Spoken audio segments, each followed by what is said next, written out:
Up with KREM begins now. Well, good morning. Happy Monday to you. Welcome to the show. I'm Tim Pham. And I'm Nicole Hernandez. I don't know about you, but this weekend felt like the switch from fall to winter. It really kind of bit. It was kind of frosty too on Sunday morning. Quite cold. We've got our meteorologist Thomas Patrick here with us. Thomas, it sounds like that sticks around, right? Yeah, and honestly, tonight we are in for another snowfall, and that's why we've called for this weather impact alert day. It's kind of for tonight and tomorrow morning for another batch of pretty light snow. This is not a snowstorm, but it is enough that I think it's going to stick to the ground this time around compared to what we had last week. So again, tomorrow morning's commute more affected by this light snowfall. Here's why, and to kind of jump off of that feeling that you just heard from Nicole, that switch to kind of a true winter feeling. Well, yesterday's high temperature, 30 degrees. We stayed below freezing all day. We're still at that point this morning at 28, 29 degrees in the metro region. So because we've been below the freezing mark for well over 24 hours now, that's why any snow that we get tonight is going to have an easier time sticking to the ground. Again, not a lot for Spokane. Only advisories are for the mountains of North Idaho and western Montana, so Lookout Pass will be a bit more moderately affected by the snowfall tonight. Here's a live look at the traffic impact this morning from I-90 and Argonne in Spokane Valley. We're off to a great start here. You can see some of the westbound traffic starting to pick up just a little bit, but no major issues to report at this hour. Smooth sailing here on this Monday morning. We'll keep you updated here on Up with KREM. Developing right now, there is no school today for students in the Moses Lake School District as teachers have gone on strike. The Moses Lake Education Association and the school district did not come to an agreement. The association is asking the district to bring back some educational programs. They also say the teachers have lost prep time each of the last 2 years. The district, though, says it is offering more planning time for teachers, professional development, and a salary increase. In the past few years, the district had an $11 million accounting error and 2 levies failed. Now, even though school is canceled today, families can pick up breakfast and lunch every day between 11 a.m. and noon at any elementary school. The district says they will have to make up any missed days at the end of the school year.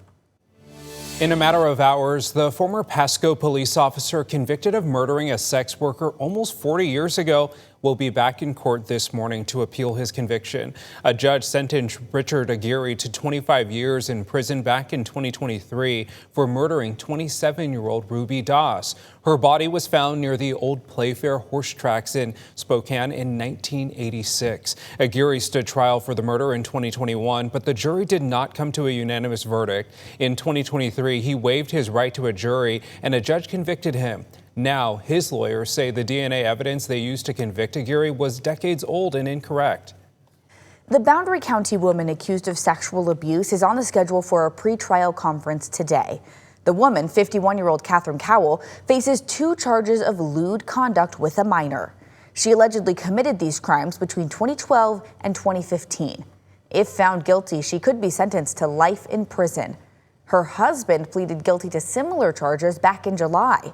He was sentenced to 17 years in prison with possibility of parole.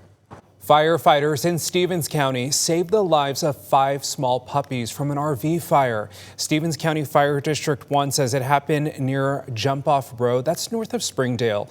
Crews used oxygen to revive the puppies and they rescued. However, a couple of their litter mates did not make it and 1 person was hurt. A propane space heater caused the fire. A scary video here. A rideshare driver in Washington helped a woman escape a domestic abuse situation. You can see here another car was repeatedly rear-ending the rideshare driver and the passenger. The passenger's husband was the one driving that car. The rideshare driver and the passenger were able to get to the police department safely. Now Vancouver police are looking for her husband. It is 6:05. Let's take another look at our weather forecast. This morning, things are just cold but cloudy outside with just, again, a lot of cloud cover in our region. No active precipitation or snowfall at the moment. I do actually think this wave that's over western Washington could actually give us a few flurries in the afternoon, though the main event of some light snow will wait until the evening hours. Probably closer to 8 or 9 o'clock this evening is when the more modest light snow will get underway. That is largely largely going to affect tomorrow morning's commute. Minor impacts for Spokane, Coeur d'Alene, and all of northern Washington. More moderate snow impacts for the mountains and mountain passes in North Idaho and into western Montana. Later this week, several Spokane artists will open the doors to their studios for a unique holiday show. The Max Holiday Artist Studio Tour will showcase the creative people here in the Inland Northwest. KREM 2's Brandon T. Jones has a preview. Well, it's not every day you get to get the behind the scenes, a real studio tour with real local artists. I've got Emma Sheldon here, and you've invited us into your studio, and thank you for that invitation because we're having a great time. A lot of amazing art, all created by you. So what's it like when, as you kind of look around and know you get the opportunity to kind of put this on showcase to people who might be interested in coming in and viewing some local art?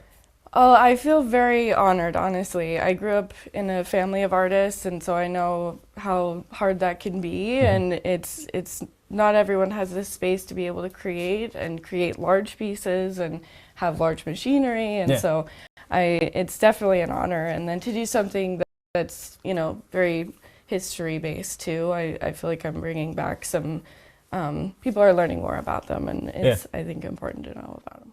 Well, this is the 9th year doing these studio tours. This is your first year participating. Yes.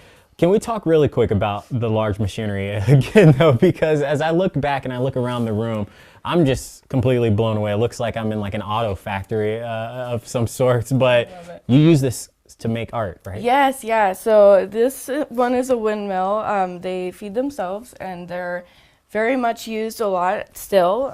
They're very smart machines, and I met the right people.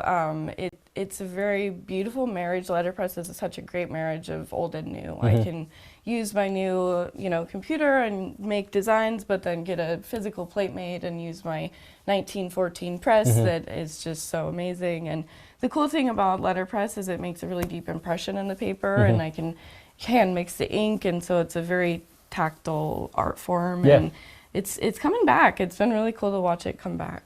Well, maybe you're the one making it come back. It seems like you're great at it. So, Emma, thank you again. You see the clothes, you see postcards, all types of handmade notebooks. So, great place to possibly get you some of that Christmas shopping kicked off as we enter the holiday season. So, Emma, thank you again. And again, we've got details and information on our website, and you can find details about these holiday studio tours on the Max website as well. For now, I'll toss it back to you in the studio.